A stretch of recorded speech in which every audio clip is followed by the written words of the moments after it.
Kompas Update dipersembahkan oleh Entrasol.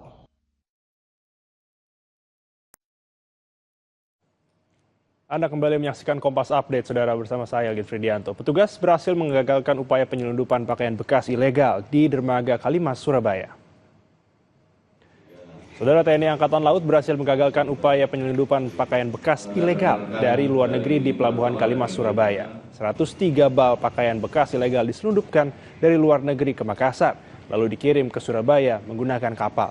Setelah sampai di Surabaya, pakaian bekas ilegal dibongkar dan diangkut menggunakan truk menuju gudang penyimpanan sebelum disebarluaskan ke wilayah Malang dan Jawa Timur. 30 sampai ada 70 sampai 80 lembar. Demikian Kompas Update, saya Algin Fridianto. Sampai jumpa. Kompas Update dipersembahkan oleh Nutrif Benecol.